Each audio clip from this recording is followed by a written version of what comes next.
To all of you who are joining us. Welcome, welcome. We're going to get started in just a second. We're running just a few minutes behind schedule, but no worries. And thank you for being here. Let's just give it another minute for everybody to join us in the Zoom room.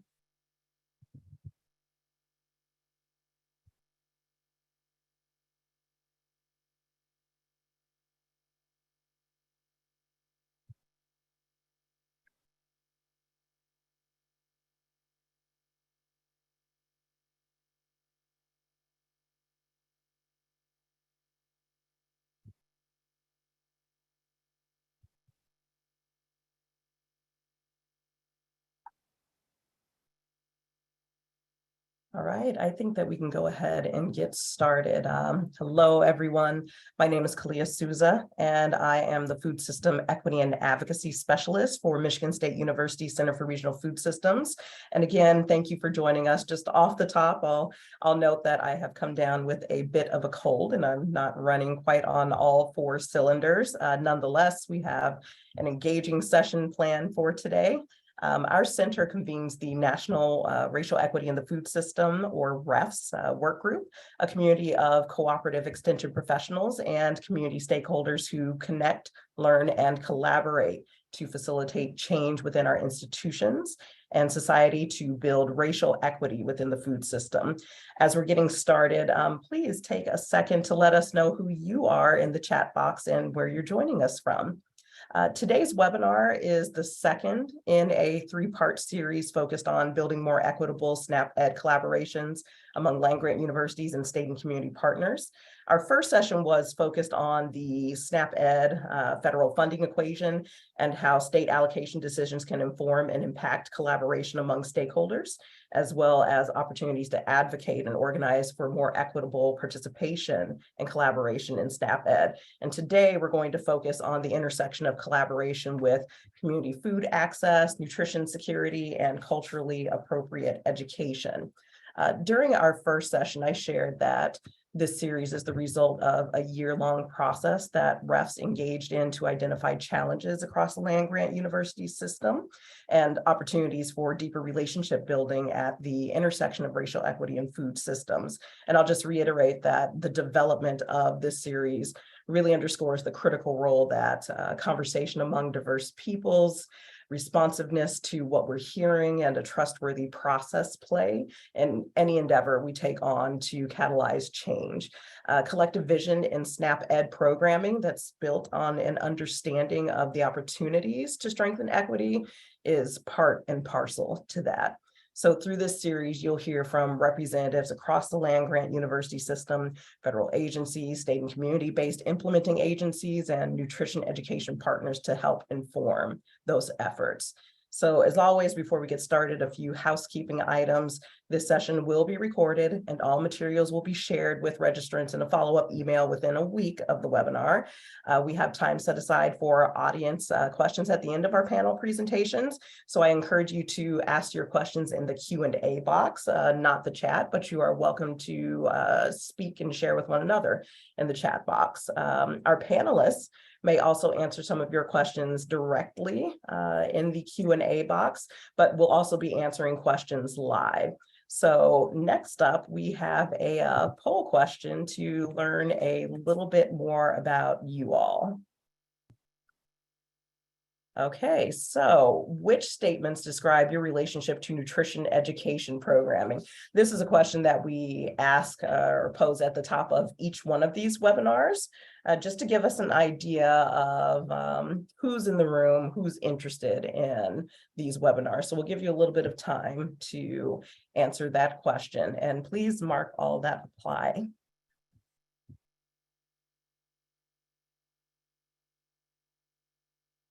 Okay, I think we're about halfway there.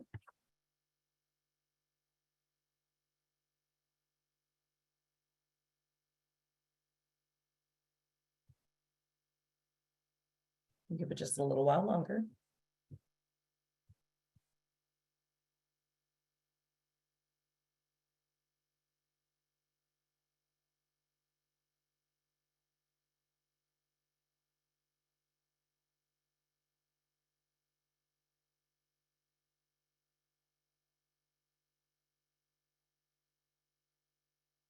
Okay, I think we just about have most of our responses. Let's go ahead and show the results.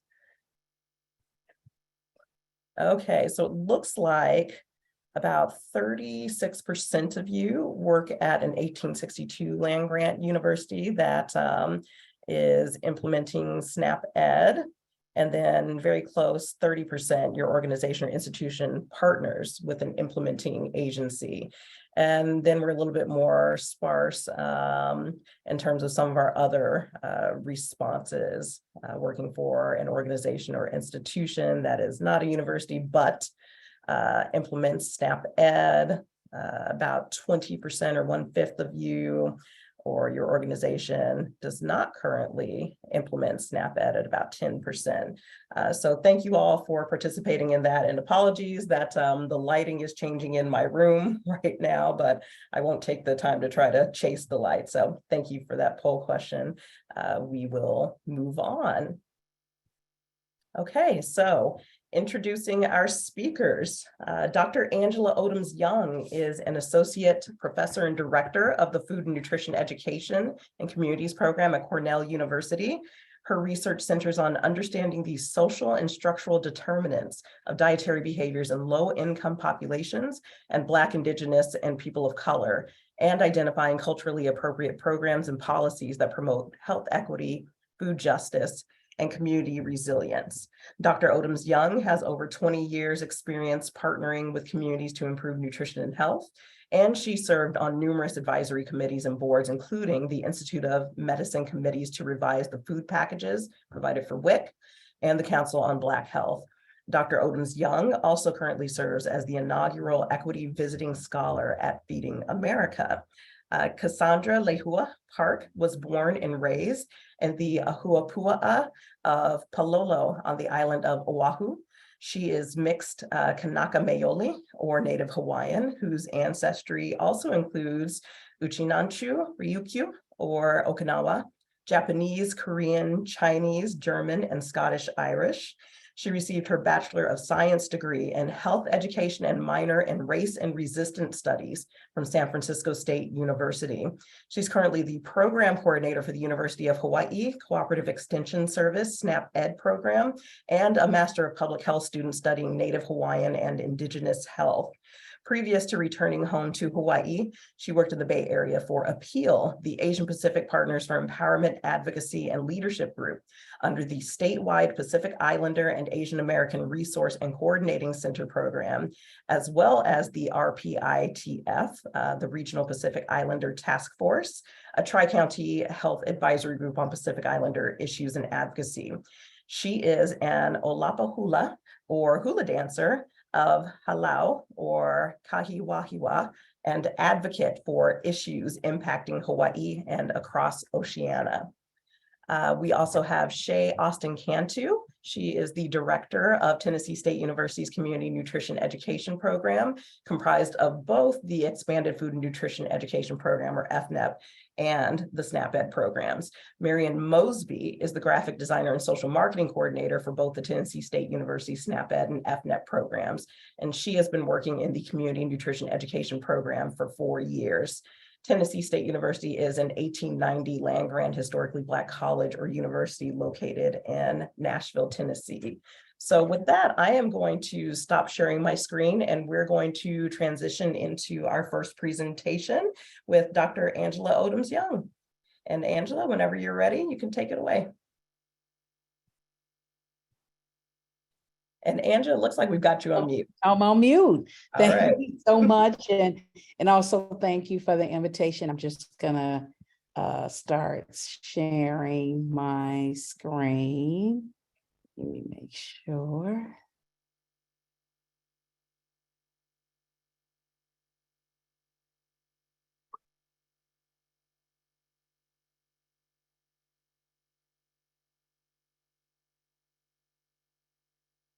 Okay, can everybody see that?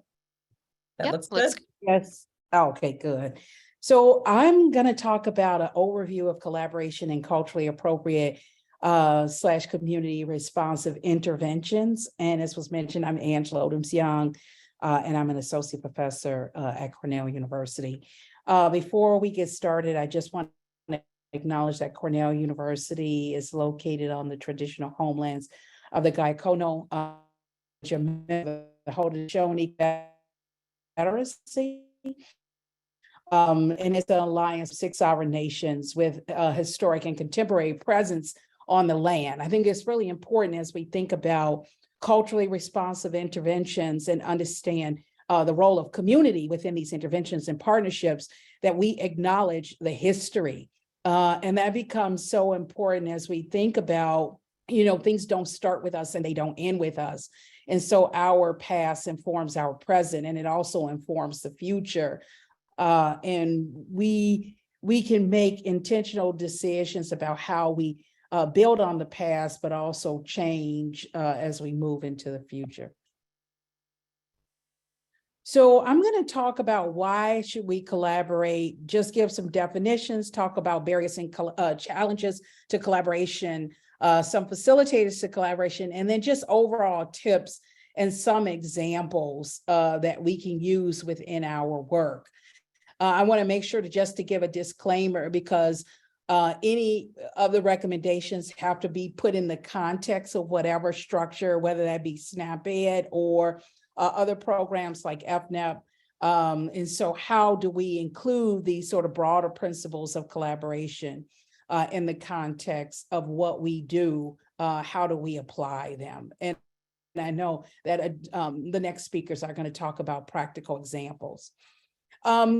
We know just overall of why we should think about collaboration is adherence to dietary recommendations. Actually, all groups fall short of dietary recommendations. And this is just data from the Healthy Eating Index, in which, of course, is a measure of how closely food and beverage choices align with the dietary guidelines. And we know the maximum total is 100. And so most groups are right around that middle, but we see disparities by both income. So if we look at income, those that have an income less than 131% of a poverty income ratio, we see that there is a less adherence to those dietary guidelines or meeting of the dietary guidelines as compared to those that have higher income. And we see the same when it comes to race and ethnicity, where BIPOC populations, particularly Black populations, there is some, of course, there's aggregation of all Hispanic populations in this, and then some groups are not included, like Indigenous populations are not included within this diagram, but also are very similar to Black populations when you look at some of the more localized studies. But the question is why? And then as we think about why, then we also should think about, well, what do we do about the why? So traditionally, our framing has been linked in choice, like individual choice. Do we choose A or do we choose B? Versus thinking more about the structural. We have growing evidence as it relates to the social and structural determinants of health that the individual choice or whatever happens at the individual level, whether it be choice or not, is linked in this sort of broader context. So traditionally, we focus downstream, and this is the BARHI, the Bay Area Regional Health and Equities Initiative model that many of you have seen, this idea about downstream versus upstream. And so traditionally, we focus downstream to think about poor nutrition, mainly and how it relates to these outcomes by using individual health education as an approach. But we know that poor nutrition happens and is driven by these upstream factors. So experiences of class and racism and gender, immigration, land use and transportation, broader policies as it relates to employment or income. And so this is where, when we start to think about policy systems and environmental approaches, become very important, because we know that they're a key driver of these risk behaviors that exist, poor nutrition being one of them. as well as complementing that with individual health education. So how do we think in a multi-level framing? And then if we move even further upstream, we know social inequities within society, institutional inequities really have to be considered in what we do, even if we're working at the community level. So it's important that we understand some of these upstream factors also in a historical context as we talk about equity. We know that certain populations have been impacted by systemic and structural oppression. And systemic and structural oppression are really pervasive within society. They're embedded in systems, laws, written and unwritten policies, entrenched in practices and beliefs that actually produce and condone and perpetuate unfair treatment across different sectors. And those sectors impact diet. So if we talk about historical or social, physical, and marketing context, we see inequities within those. As we talk about food access and food costs, money and education, food identity and culture, who has the right, who is given, who's given permission, so to speak, to exercise their food identity, their culture, their culinary and agricultural traditions, food preparation, production, and preservation. And then dietary practices and food consumption behaviors happens in bodies that have been impacted by cultural and historical trauma. And so it's important that we understand that. And this is where partnerships come into play.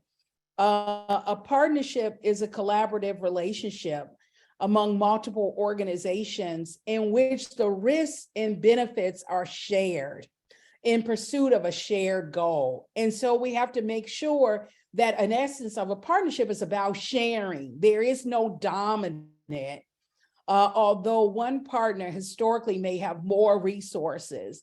And coming into that partnership, how do we move that towards power that's shared, where you have decisions that are made jointly and people play maybe different roles within that partnership, but they have equal, or maybe not equal, but equitable rights within that partnership and equitably respected within that partnership.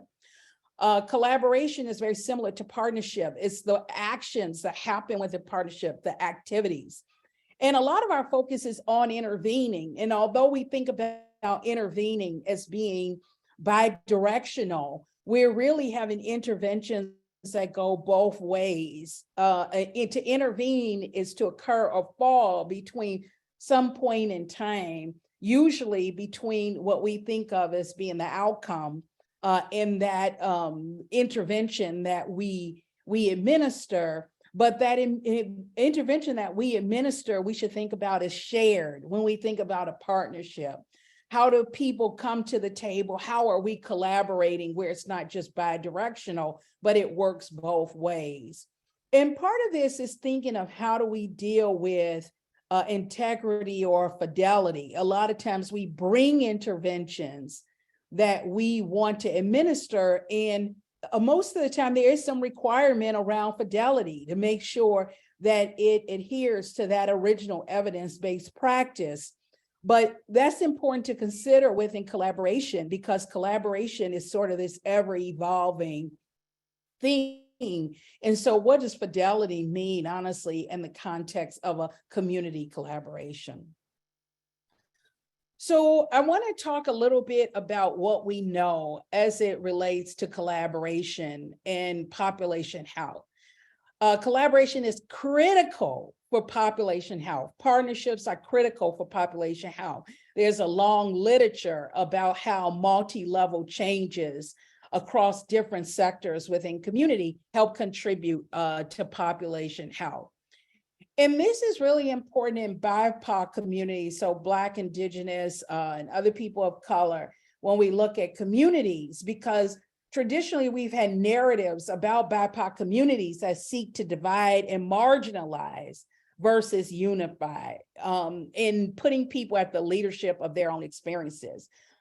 We have structural power imbalances, traditionally a lack of an asset-based lens, and then a surface relationship and lack of trust. Sometimes you're coming into the community and you're like, I'm bringing you something.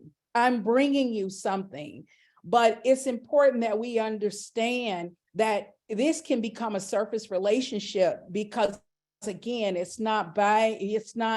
may be just one directional versus that bi-directional. Because there's a lack of trust. In a shared relationship or collaboration goes both ways. No one partner is bringing something to another partner that they have to accept unconditionally.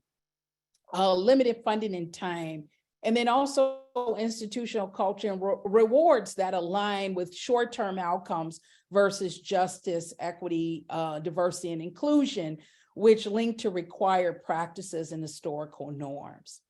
So facilitators are really opposite of this. How do we look at shared mission, a shared mission and shared goals? How can people within communities that you're partnering with in that equitable partnership be in leadership? Do we choose what those interventions are, or do we work collaboratively with community to think about what those interventions are? How do we go and have to seek out things that may be or develop things that don't exist to be responsive to community, so that leadership that inspires trust, confidence, and inclusiveness? How is communication perceived by partners? Do people feel honest? Do they feel comfortable in telling you what they think because of that equitable partnership? Do you have trust? And are you maintaining a balance within that partnership of power? So I want to just give a couple of quick tips to make sure I don't run out of time about equitable collaborations.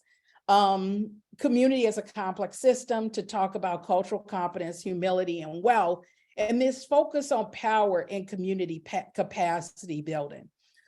Communities are complex adaptive systems. They have multiple levels. Sometimes we only look at part of that community, and we have to understand the history of community because we really can't change what we don't understand. And I say we, I mean the collective we. So if we have community really has a good understanding about what's happening in the history within community and community culture, and we may have a good understanding about nutrition education, unless we bring those two things together, we really can't engage in action. We have to understand the community context, and community has to understand, and they may already understand things about how nutrition works, and we have to make sure that we acknowledge that perspective and that view of indigenous knowledge with maybe biomedical framing. So part of this is really being structurally competent. We can understand cultural practices, but we also have to understand the structures that impact what's happening now and how do we change those structures. And so part of this is traditionally we've talked about cultural competence, gaining cultural knowledge, but we also have to understand how do we hold systems accountable and understand that balance of power.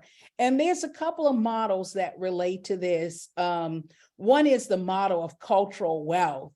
How do we acknowledge communities as having assets, not using that deficit lens? And one example, for example, of cultural wealth framing is thinking about that social capital.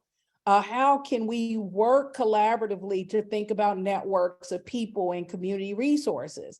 What about navigational capital? How have people maneuvered through social institutions, and how do we learn from that? When we are partnering with organizations and individuals within community, and also this history of resistance. People don't start when you encounter them. They have a long history, and that history is asset-based, where people have knowledge and skills that have helped them be resilient through these challenges. of structural oppression and inequity that have existed historically. So part of really just thinking about this is shifting away from this needs-based framing and thinking about power. Communities have certain type of power, and organizations and institutions like land-grant universities also have some power. But how do we work and bring those two types of power to build community power where we want to see change? And so we have to understand, again, threats and opportunities for how we can leverage our work for social justice. And this is just a community power flower from the Dorfman Site Equity Research Center at USC. So thinking about organizing base building, those alliances and coalitions that you leverage to build for nutrition education change can also help with other social determinants of health. And so part of thinking about these inequities, we really make things better when we have these equitable collaborations. Could we be missing out on community wisdom because conversations about research or practice are happening without people at the table that need to be at the table? Can we effectively partner to get to the full truth if information about research or practice is not shared? And so making sure that we have those equitable, and that we have equitable ownership. So I just wanted to give a few very quick examples. One, this is a collaboration around STEM, that these shared agreements, when you work with your partners, do you have a shared agreement that you come up with? What are some non-negotiables? And then what are some of those key principles when we think about models of trust and transparency, commitment to the collaboration? And many times we show up talking about nutrition education and we don't talk about race, or racism. So how do we understand that that might be something, even if it's not in our immediate curriculum, when we think about policy systems and environmental change, that can be a factor? And so I'm going to stop there. Thank you.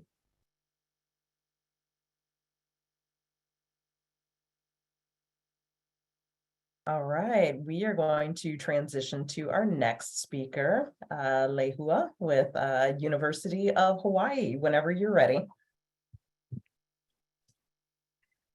Okay, aloha mai kako. Mahalo for having me today to talk about SNAP Ed program delivery in Hawaii. So I'm going to share my screen. Okay, can you all see it? Almost there. Right now we can see everything, not just the presentation. Oh, you can see everything. Mm-hmm. Oops, that's not what I want to share. Okay, audience window. Okay, now? That looks good. Okay, perfect. So again, my name is Cassandra Nalelehua Ohilo Mayumi Park, but I prefer to go by Lehua. And so today I'm going to be talking about the University of Hawaii's SNAP Ed program delivery.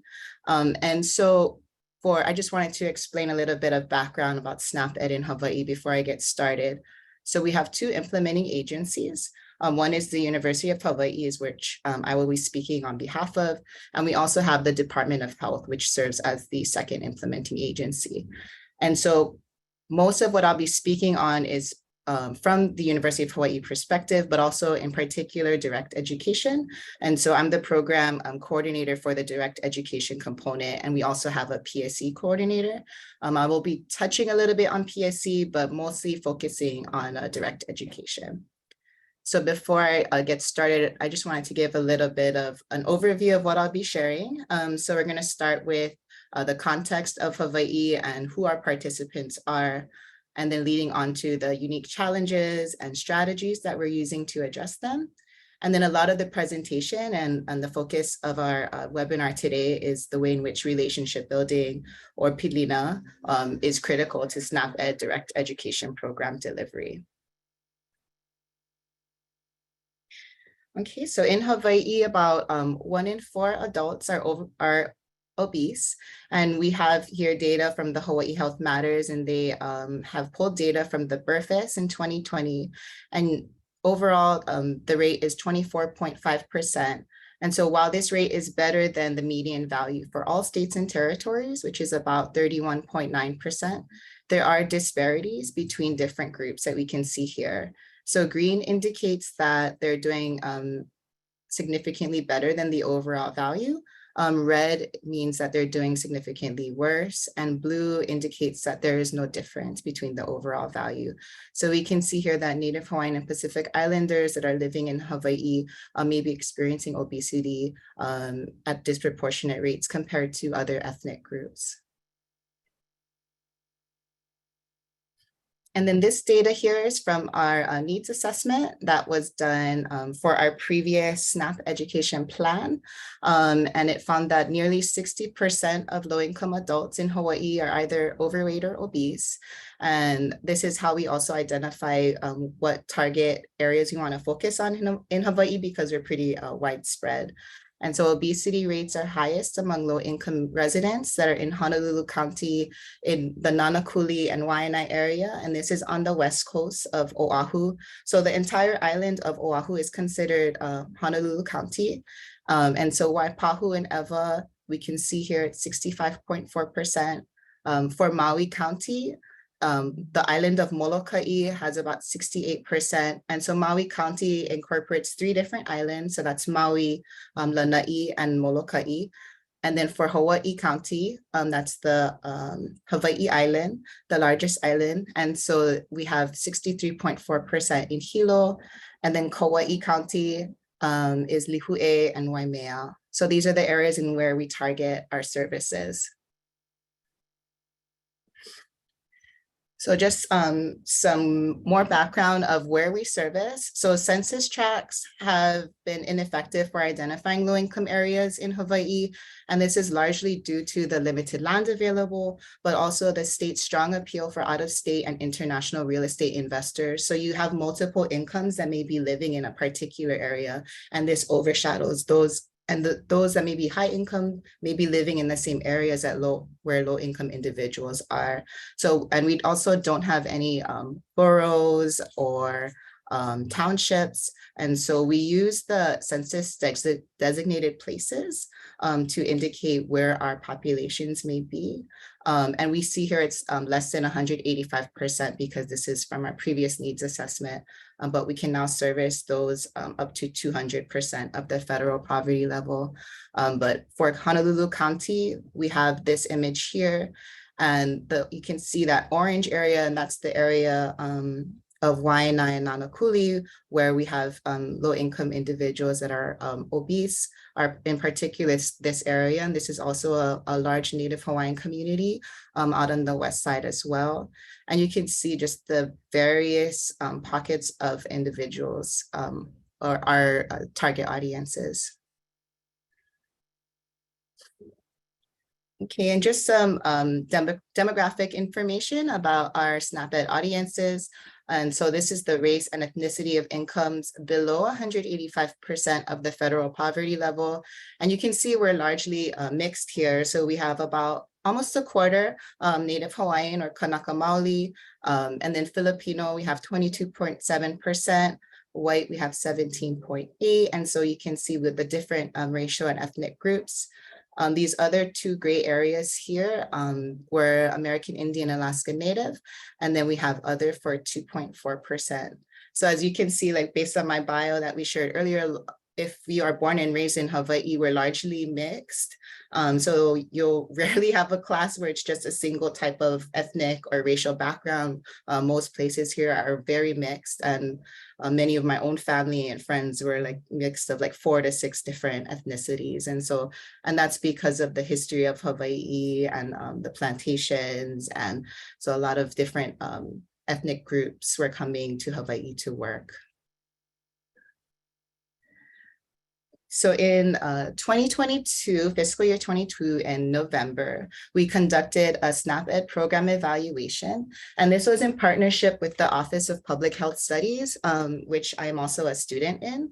And so several themes emerged from the SNAP Ed program evaluation. And this was done through key informant interviews with nutrition educators within SNAP Ed, but also our FNEP program. Because at the time of this evaluation, they were teaching the same class series, and this is called Food and Money Basics. And so we were asking them questions on Food and Money Basics program delivery, what are some of the characteristics of the any educators or NEs. And so these are all the different themes that emerge. So theme 6 is where I'm going to focus on today. And so many educators indicated how relationships were really important, as Dr. Odom's Young also stated earlier, that they're critical to population health and working with community. Okay, so for acknowledging relationships with participants and agencies, the first code was agency partnerships was listed, and this is defined as the relationship between educators, the partner agency, and the agency contact. And some examples of this are to establish trust with the agency, finding alignment between the agency's needs and also the needs of the SNAP Ed program or FNEP program, and then finding ways to complement services. So some educators had shared that they worked with agencies that may have offered a physical activity program or maybe had a food pantry, and they did a cooking demo with ingredients that were being offered at the food pantry. So it really takes time to build this relationship with agencies, and finding alignment, also making sure that we're meeting their needs as well as ours, and building that trust, because as Dr. Odom's Young stated earlier, we're sharing. We want to create a partnership of sharing and not dominance. And sorry, my dog is crying now.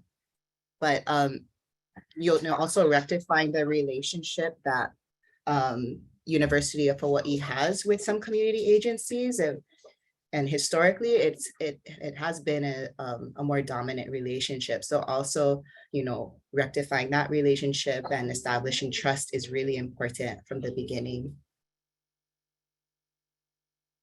Okay, and then code number 2 is connection to participants. So this is defined as educators identifying with clients through personal experiences. And some examples are educators sharing their personal experiences with them. They may have gone through the program themselves. They also have this shared experience of trauma or just shared experiences in general. An educator may have also been a former SNAP participant or even part of the classes.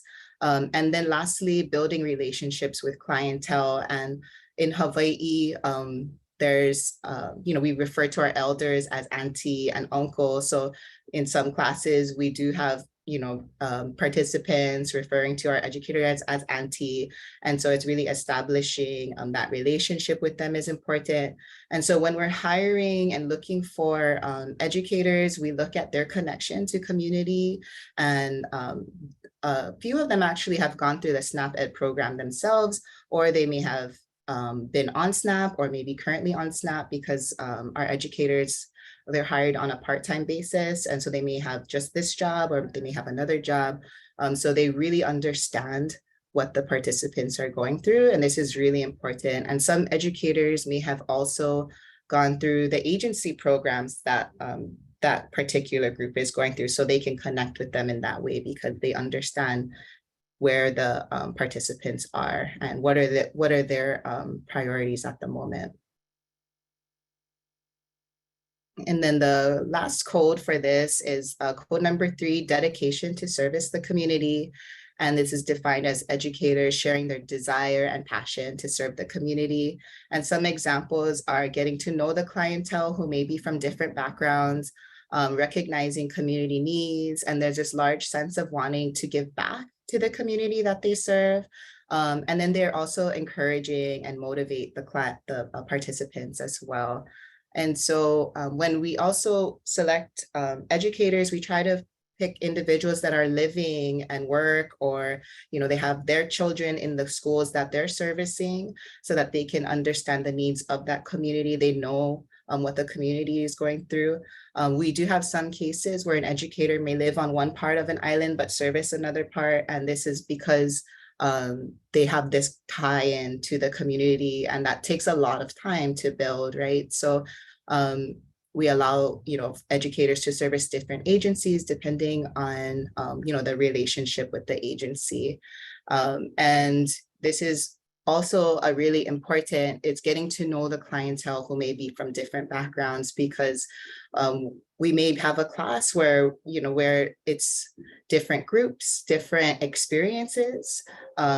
We have some classes that a large population of folks from the Micronesia region are moving to Hawaii and to the States because they're COFA migrants, so under the Compact of Free Association.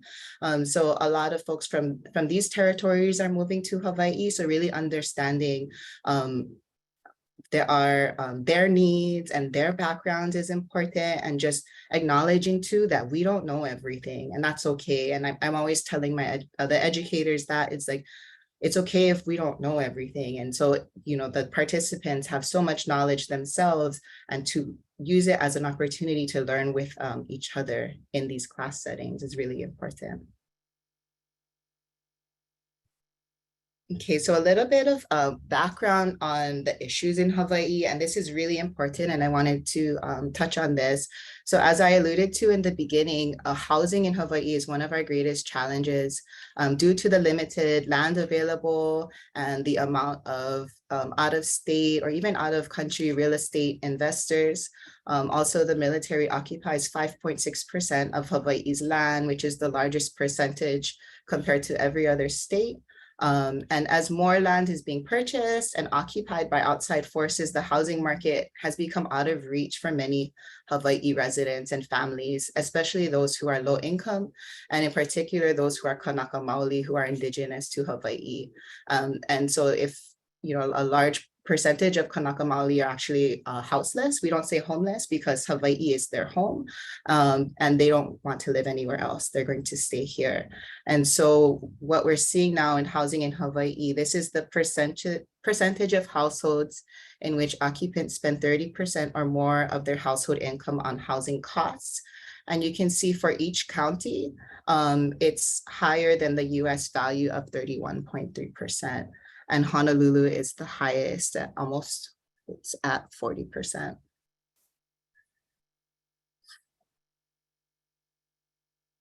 Okay, so it's challenges and strategies. So challenge number one, not just cost of housing, but also cost of supplies, even between the island and materials is really expensive.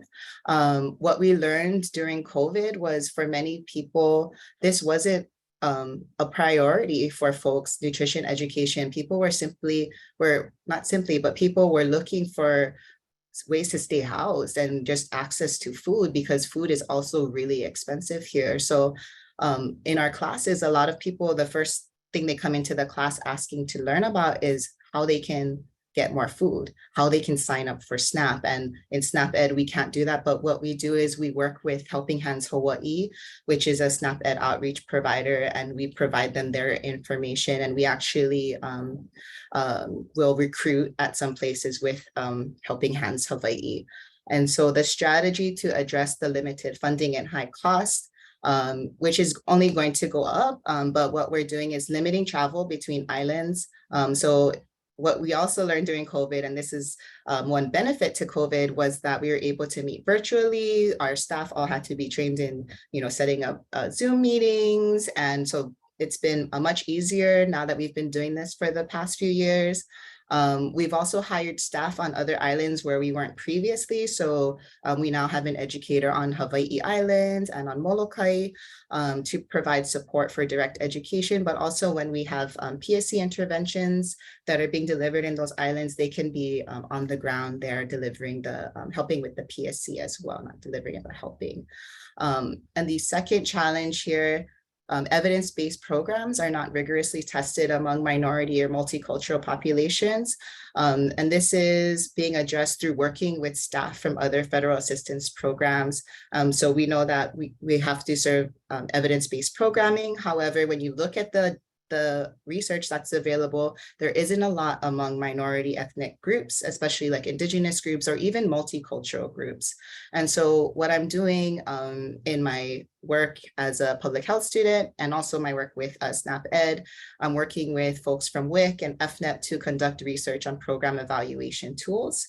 And then just sharing our experiences with them too, because they're also experiencing the same thing here in Hawaii, and not just in Hawaii, but also in Guam and American Samoa as well. So we are in conversation with different groups within the Pacific. And so the third challenge is USDA resources are not culturally relevant to target audiences in Hawaii. And so we've seen this, especially working with certain groups, that when we deliver My Plate, it's focused on fruits, vegetables, grains, proteins, and dairy, but there actually isn't a dairy in Hawaii. There's a small one on Hawaii Island, but not enough to service the entire island. And it's not a cultural food as well. So flipping it and focusing more on foods that are rich in calcium, and also the grains group as well. So rather than, we do talk about grains, but I've even sat in classes where the participants are like, how was this, they straight up ask, like, how is this specific to me? Was this developed in Hawaii? So we have to pivot and tell them, you don't have to necessarily eat the whole grains if you don't like it, but also cultural starches are a great alternative as well. So this is things like kalo, like taro, ulu, breadfruit. So we focus on those cultural foods that may be substituted for the grains and the dairy groups. And then so the strategy for this is, tailoring the My Plate and the frameworks, but also participating in different professional developments and trainings that are being offered throughout Hawaii.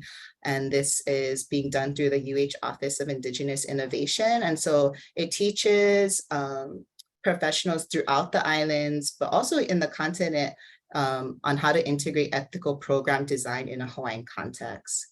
And I'm almost done.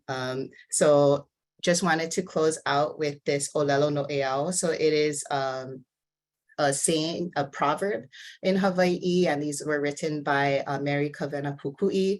And so it is Aohe pau ka ike I ka halau ho'okahi, which means not all knowledge is not taught in the same school. So as we are, navigating these spaces and looking for ways to improve our programs, improve our partnerships, looking at all sources of knowledge. It can be from our participants, from other groups, but looking to the past also, like Dr. Odom Young indicated earlier, it's really important. And so here is my contact information. Again, I'm Cassandra Lehua Park. You can contact me there at my email, and I have the office phone number, and we also just updated our website, so feel free to check us out there. Mahalo. All right, thank you, Lehua. Now we are going to transition to our final presentation. Shay and Marion, I'll hand it over to you whenever you're ready.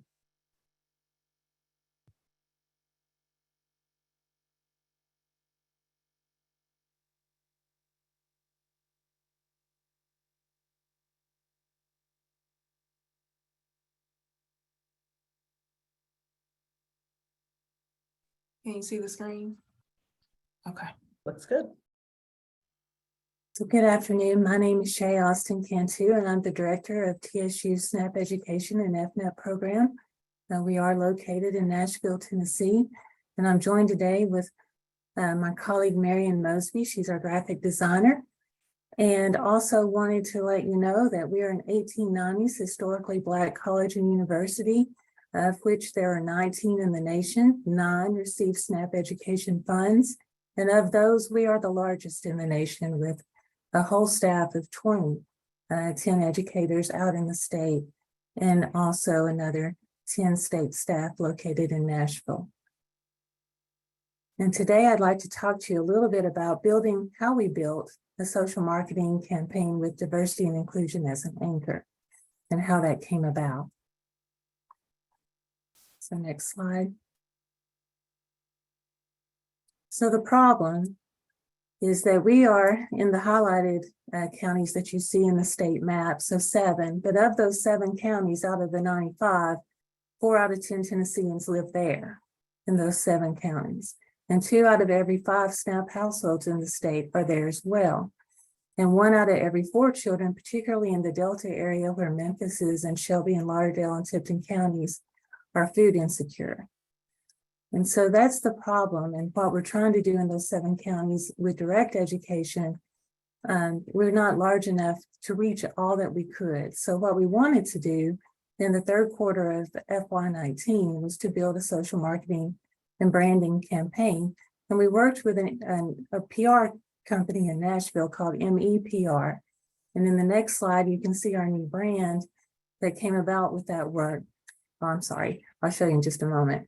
But the issues that we faced were 3 things in building that brand. And we talked extensively with MEPR about it. Our communities that we serve as an 1890s HBCU are full of strength. They are strong. They deal with a lot of crises, the latest, of course, being the coronavirus, but not the only one and not the one that has been continuing the longest, but it's definitely one that is there that has impacted us recently. And finally, we wanted to build relationship and continue to build relationship where we're seen as an active partner and not only just a resource, but a part of and a neighbor in the communities that we serve every day. So then the next slide. So this is the brand. I had my slides mixed up if you didn't catch that. But it was shop, cook, eat within your budget. And the reason we did that is because we didn't want to focus on chronic disease. We felt that the more immediate need is that money for food and access to food, even if you have the money. There's a lot of food deserts and food swamps in Tennessee, a lot of not access to a lot of agricultural products and healthy food dietary choices, even though we're a large agricultural state. Next slide. So we wanted to build it, but then we ran immediately into another problem. We ran into a lie. We ran into the idea that when we started to try and feed social media platforms with our brand new marketing and branding campaign, that there were little to no actual media photos out there for us to feed social media platforms every day that show our communities engaging in healthy, active lifestyles. And we knew that this was definitely something we wanted to challenge. And so it's a PSE. So before we could do indirect, we had to stop and do a PSE that said that we're going to do a 20,000 or 30,000 foot view of addressing this false meta-narrative that biases communities of color, that they are only seen from a disparities lens. And we're going to challenge that false narrative and we're going to show what is actually there. And so I'm going to turn it over to my colleague to talk to you a little bit about what we did. So the diversity photo database was created to challenge, like Michelle said, that false narrative and to show that people of color do live active and healthy lives. And so we wanted to show our community that anyone can, live active and healthy lives, no matter what their class or creed or race was. And what we're finding out is that representation does matter. And so this photo database has been a great tool for us for TSU SNAP Ed. And so the next thing I'm going to share with you a more in-depth background of how the diversity database was started and next steps for the diversity database.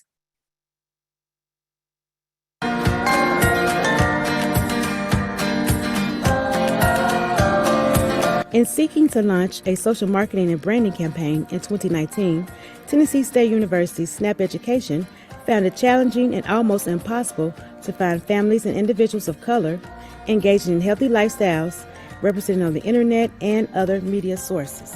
To address this critical need for our program to represent the communities and families in which we serve, TSU SNAP Education developed its own diversity database comprised of images from our own photo shoots.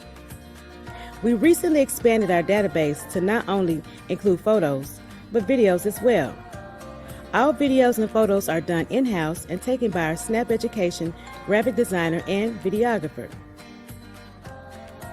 The diversity database has allowed our program to provide images of families and communities of color engaged in exercising, healthy eating, grocery shopping, preparing healthy meals, washing hands properly, and enjoying family time together. Over the past year, we expanded our database to include more photos of males of color, other ethnic and racial groups, and various types of family structures that are present in our communities.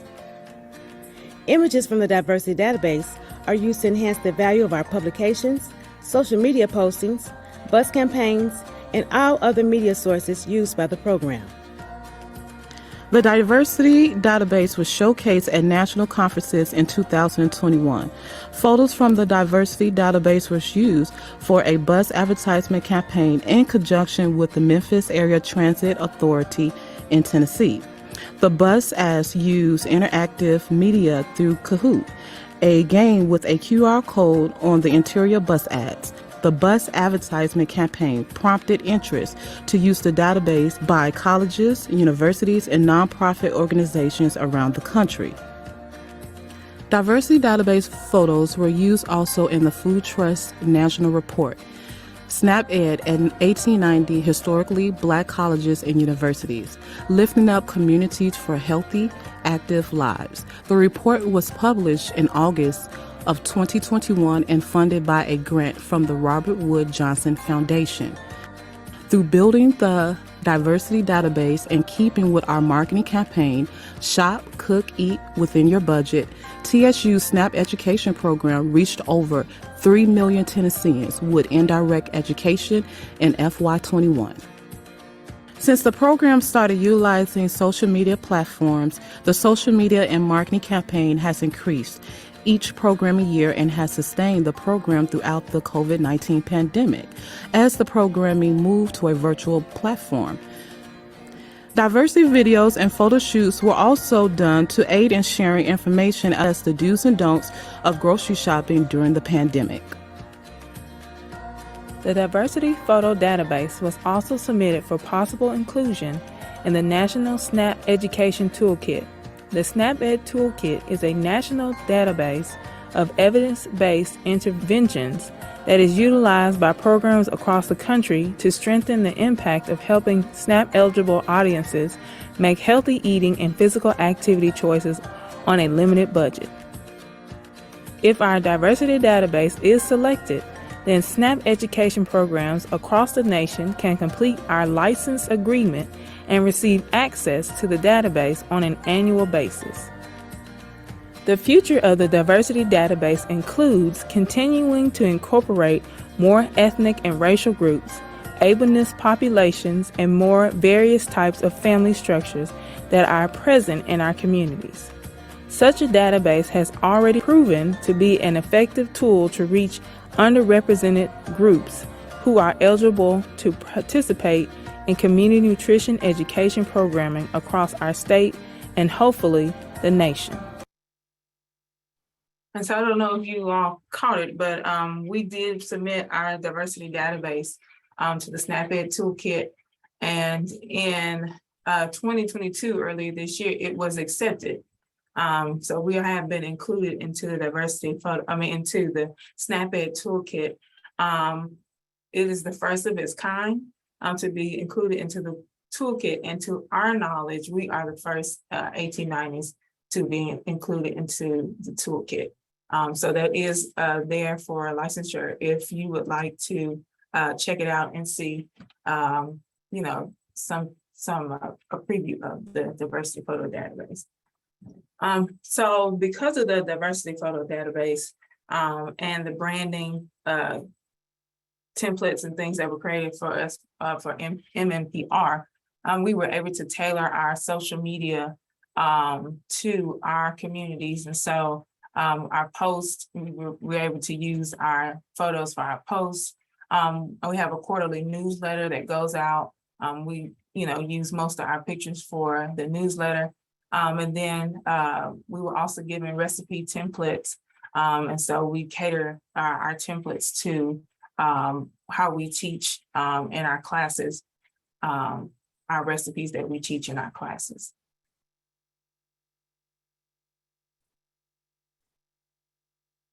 So along with that, part of what we tried to do was make all of our tools more relevant and friendly to use as we built it into where we could not be with them in class to show them a food demonstration or to work on skills for folks that might perhaps not have a lot of experience in the kitchen, right? But they definitely need to prepare meals at home to stretch their food dollar.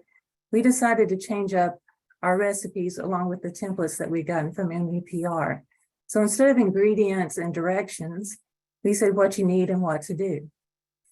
We also decided that we would build in the skills that we wanted people to learn, like our food safety skills, into what to do. So the first thing you do is wash your hands or wash your counters. And then we also put in food storage tips so that it's built in and easy to understand and easy to implement. And we also find that it's easier and less expensive on our program and easier for our participants if we don't make cookbooks. Instead, our Pinterest, and you can scan the QR code, we treat it like a living cookbook and we feed it every week. And we make sure that the recipes we have are relevant to the communities that we serve. We also try to be cognizant of 5 ingredients or less, kid-friendly recipes and those kinds of things, so that they're tagged and easy to find and easy to search for our community. Next slide. So what did it do for us? As you can see, the blue in the Q3, there's actually some blue. It's so little that you can't see it, but that's FY19. And the orange is 2020. And of course, we all know the pandemic happened. And you can see the impact of having this prepared for us as an 1890s program. The road we were already on, where we would have been in the pandemic as a program if we hadn't already started some of this and built a diversity database. So you can see how it took off for us. And so in 3 years, our indirect and our social media metrics increased by 600% to over 3.3 million contacts. Next slide, please. So the SNAP-Ed 1890s report from the Food Trust, you can scan that QR code if you want the full report, but that was published in August of 2021.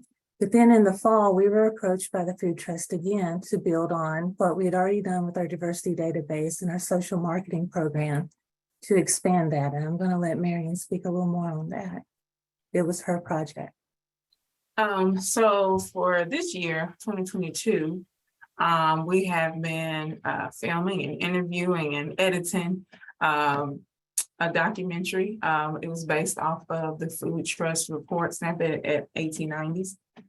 And it's a 1 hour, 5-part documentary that will be launched at the beginning of 2023. And so the next thing I'm going to share with you is a short 3-minute trailer of the documentary. And again, the full thing will be launched on the Food Trust website at the beginning of 2023.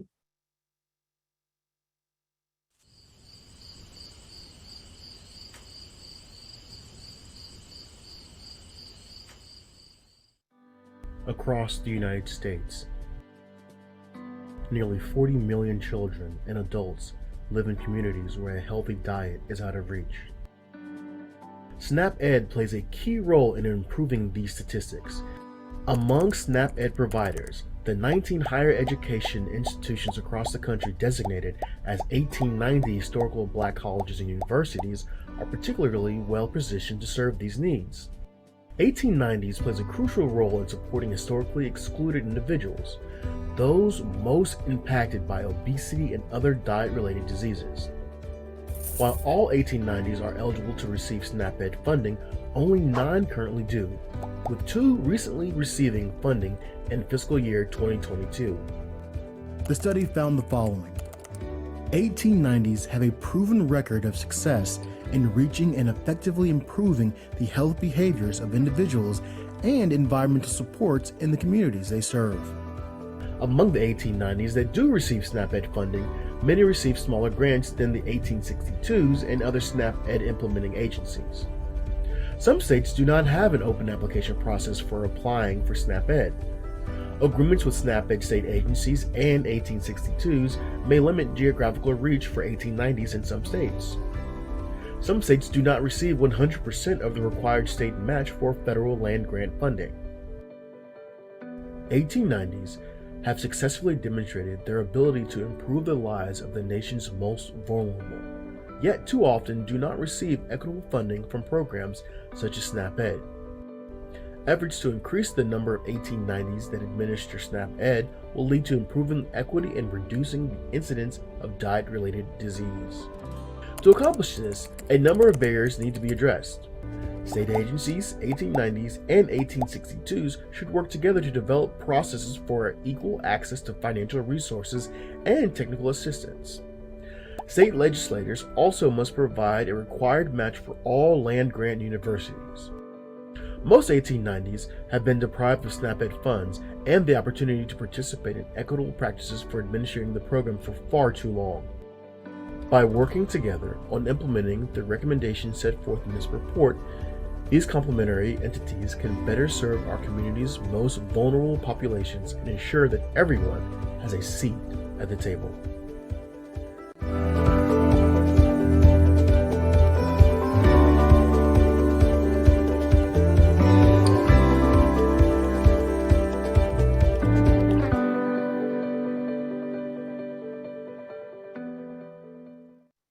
So again, that's our little trailer.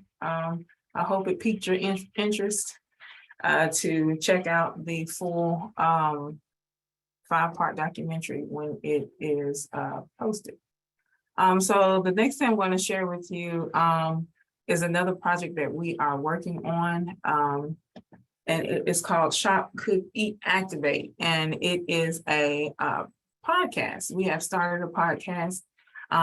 It was created to not only help our community learn how to shop, cook, and eat within your budget, but also to activate it, to put it into action. And so another reason why it was created is because there are counties and communities that we do not serve that we wanted to reach. And so this is our way of reaching them without being in those counties. Our podcast is hosted by our state staff and county staff. It's one podcast together. It's not separate. Together we make up the nutrition lead, and each educator has their own avatar and a superhero name specific to their talents and the areas that they specialize in. So I would like to formally introduce you to the nutrition lead.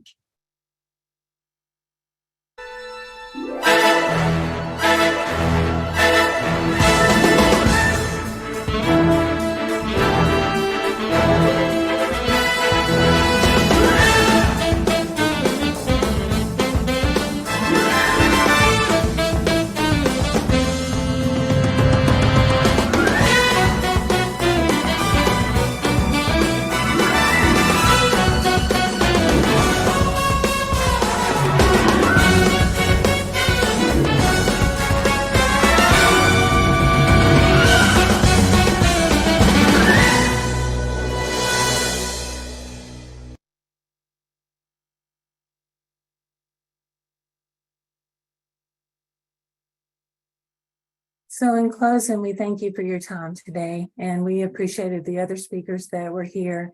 We hope you see that we are doing a lot of work with a lot of creative ideas and a lot of scaffolding to reach our community. But we love our community and we are honored to serve. And we appreciate any questions that you have for us today. And of course, our information has been given out if you would like to contact us later. I'd like to say thank you as well. And please follow us on all our social media sites: Facebook, Twitter, Instagram, Pinterest, and YouTube at TSU Snap Ed. Thank you.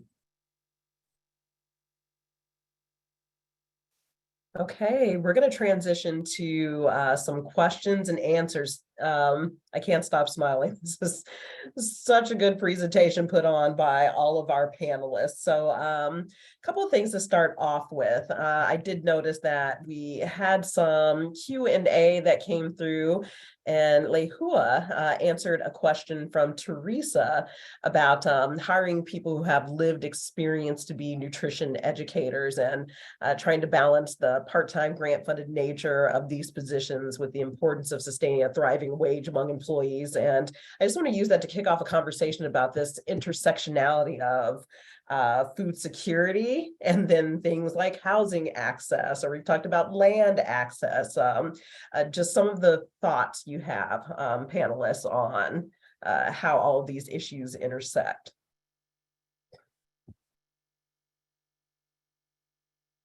And anyone is welcome to jump in. Sure. So I'll get us started here. So it's definitely an issue here in Hawaii, and everything is expensive here. A lot of people aren't able to afford rent. So even when we're looking at data from the Aloha United Way, and they're the 211, when people call and ask for resources, the number one thing people were asking for was housing, and then followed by food. And so people are looking for resources for housing and also for food. So we are also trying to figure out how to balance this among our own team and even our educators. And so I appreciate that question because it has been brought up among our own team. So a lot of folks, this is just a side job for our educators. They may be doing other work outside in the community, and many people here in Hawaii work multiple jobs, and that's just the reality of living here. It's very expensive, so folks have 2 to 3 different jobs. So this is really just a side job for many of them, and so we allow them the option to make it really flexible to their needs. Like if they can't attend a certain meeting, we'll be understanding because they have other obligations. A lot of folks are also caregivers. So this allows them a position to make an income, but also take care of their family, whether it's their elders or their children as well. So we're very flexible, and that's the way we're able to navigate that at the moment. But we definitely would like to create a more thriving wage among all of our employees in SNAP Ed, and even the university too.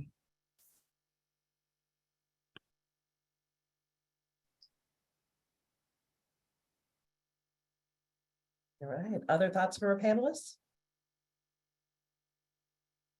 I was thinking about, as far as community partnerships, I used to work in SNAP Ed and now work as an FNAP director in New York State. But one of the things that I think aligning partnerships with those that are doing some other type of work, we didn't align in SNAP Ed, but we were a part of a broader group within our hospital system.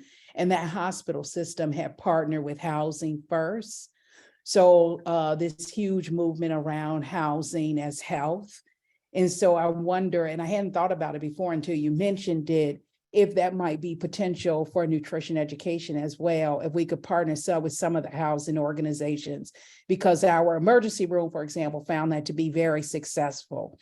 Once they got people into housing, it was to reduce emergency room use. But by partnering with housing, they were able to reduce that impact on health. And so I wonder if that might be some potential areas for collaboration with some of those housing organizations that might help support the populations that we serve. Shay and Marion, do you have any thoughts on that? As far as housing and the intersectionality of crisis, when you talk about our audience, and even above 185% of the poverty line, it's people living paycheck to paycheck, and Tennessee is a working poor state. As a matter of fact, we're one of 5 states that has no minimum wage state law. We default to the federal minimum wage of $7.25. We also have the largest population of minimum wage workers in the nation at 11% of our workforce. And most of those are women, and most of those are in rural areas and service sector jobs. So it does impact us. And at the same time, places like Nashville and the cost of living has risen astronomically and has outpaced in gentrification and other things in areas, especially communities of color, has caused a housing crisis. I myself drive 100 miles to campus every day so that I can afford a home. And so I'm about 4 hours in the car. And so it impacts a lot of people. And it's something that is systemic, but it's something that where we play a role is helping stretch that food dollar, helping build resources, helping to not just partner for our own sake of partnering or numbers or metrics or any of those things, but to partner so that we build a safety net, that we also build not just like Dr. Odom Young was saying, it's not a one-way thing.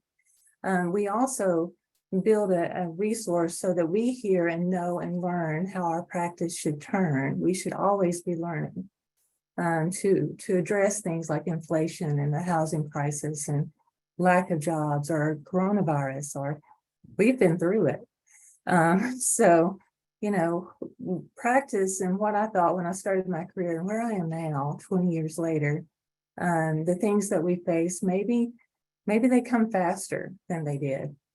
And that impacts people too. There's a pace that's just faster, that's hard to recover from, but I think it's impacting everyone. Marion, did you want to share anything? All right. You know, this is a very relevant conversation because I shared on the last webinar that I have been a SNAP user. I have been that person who's working 4 jobs and putting myself through school and raising my 2 daughters. And using all the public benefits, daycare subsidies, SNAP, WIC, etc. I know I am forgetting other things that I have used. But for me, especially when you talk about housing, when you talk about healthcare, the intersectionality of all of these things, I have done community organizing work and I am an advocate, and it did start with self-advocacy, having to navigate those systems in my own life myself and understanding, yes, the systemic nature of these issues, and to Shay's point that I think is certainly being exacerbated at this point in time. So I saw that we have another question that came through from Aurora. Do all SNAP Ed educators receive benefits? And is there an FTE threshold that defines eligibility? Is this something that should be considered to help add value to limited wages? So there's that intersectionality of kind of workforce development and living wages. I can start with that. At Tennessee State University, when you're hired on, you receive full benefits. Our work week is 37.5 hours. And there are no part-time necessarily, but if there were, I think the threshold would be 20 hours. That under 20 hours, you don't receive benefits. But at this point, all of our educators are fully salaried, full-time, and they also receive benefits, except for one who is a temp, and that temp position was an emergency position, and will probably open this year as an opportunity for her to become a full-time. We've also had I had to undergo a salary study to raise the salary recently for all starting wages and a compression salary increase for our program. Even so, they just put us back, you know, in the middle of the pack. What you need to understand is that there is no extension help in my program. The grant fully funds everything, including salary, benefits, cost of living. And then you have your food, your travel, your computers, your technology, your contracts, everything. I run those. And so while I can increase salary, it reduces the amount of people that I literally can have. And then you look at 1890's FNEP funding, and we're what's called Tier 11. And all 19 1890s received that. But since the inception of us being allowed to have those funds, we range between $100,000 and $150,000 a year to run a program, including salaries and benefits on that money. So to say that I'm very good at robbing Peter to pay Paul would be an understatement. But we do certainly put our people first. The biggest part of my budget is my salary and my payroll and my benefits.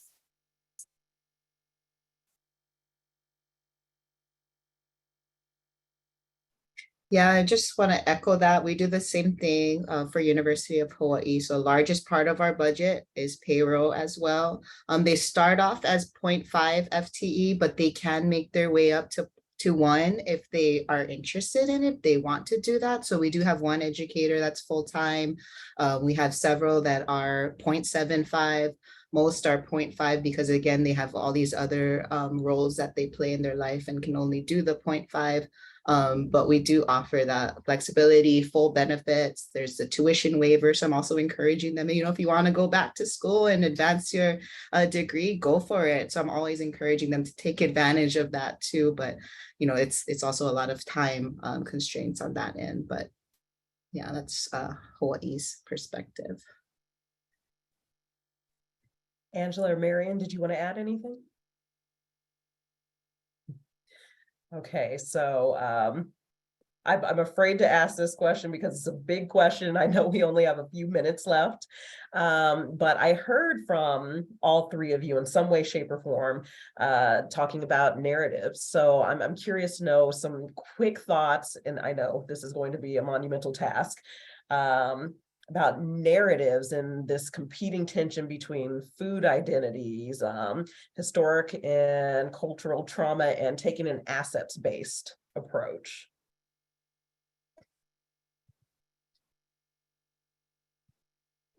Yeah, we can start with that. I think all of the speakers, I was super impressed of the work that's going on nationally. And it's always shocking to me as somebody who started a career, the same thing that I used to say when I was an undergraduate student, that there were not curricula or that community nutrition education wasn't as culturally responsive. It's funny that I still hear the same thing from students and other people across the country, and so I'm wondering and I really love that photo database to help move things forward, but it just seems like somehow we need to carve out within policy or some very intentional thing, because as somebody who graduated from undergraduate in 1990, and I think of this career to just continue to try to push more for culturally responsive curricula that is built from the ground up. But I think that there's a lot of probably barriers to doing that, but that's really where we need some flexibility to have curricula be built from the ground up, not from the top down. The top down curricula is just not going to be able to move the needle, as we've seen over these, decades, that we're still seeing the same type of inequities that existed before, and they're being exacerbated by things like COVID. So I think we need to figure out what policies need to be put in place for us to have those things as a requirement. Shay and Lehua, do you want to add any thoughts to what Angela just shared?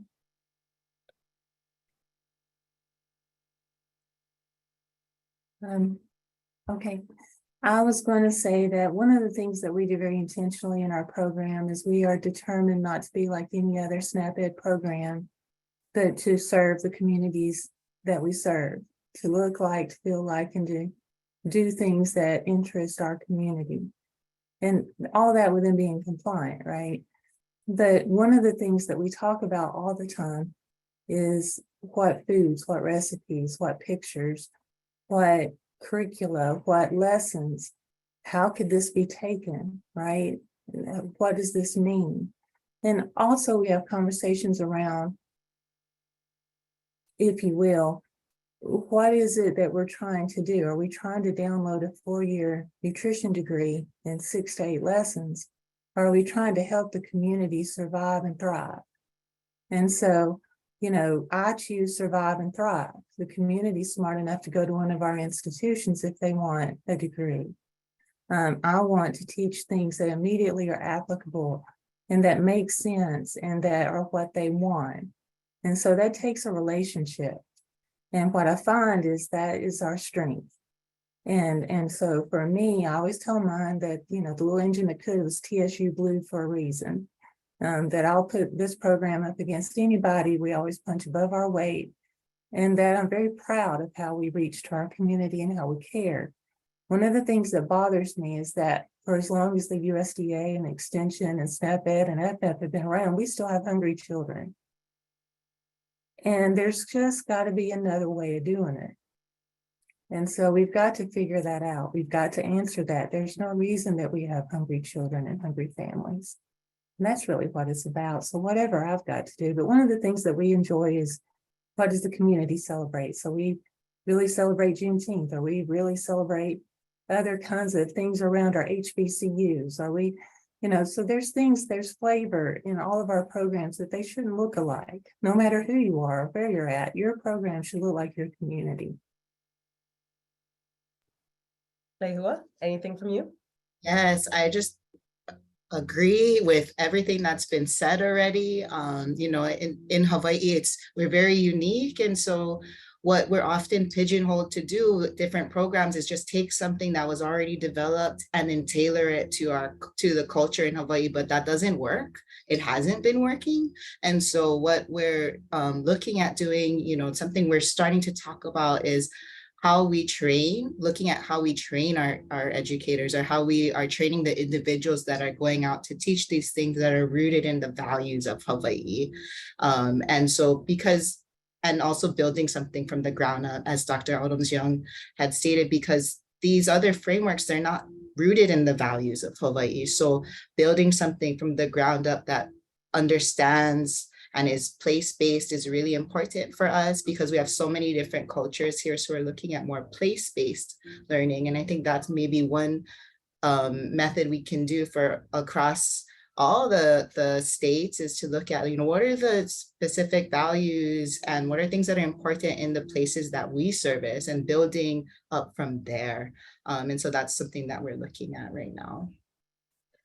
All right, thank you. I didn't even get to ask the question about rectifying institutional relationships, but we have one more session in our series left. So as we close out this webinar, we're right at closing. I just have one request of all of our audience members. If you could take 3 minutes to respond to an evaluation survey of this webinar, just open it up and keep it open to the background. We want to make sure we're creating quality and relevant webinars and programming, and your feedback is critical to that. So we just dropped that in the chat box. And just to note that you'll see a repeat of the poll question that we launched at the beginning of this webinar within the survey. We're also going to drop our presenters' contact information in the chat box as well. And I just want to thank all of our panelists and all of our audience members. If we would have had 10 or 15 more minutes, would have had some more questions to dig into, but we'll follow up with the recording within a few days, and it'll have a link to the evaluation survey for this. And look out for the announcement for our third and final webinar in our SNAP Ed series in the new year, where we'll focus on innovative models of SNAP Ed collaboration. So we're just starting to get into some of that today. So to all of you, take care, and we'll see you in the new year. Thank you. Thank you.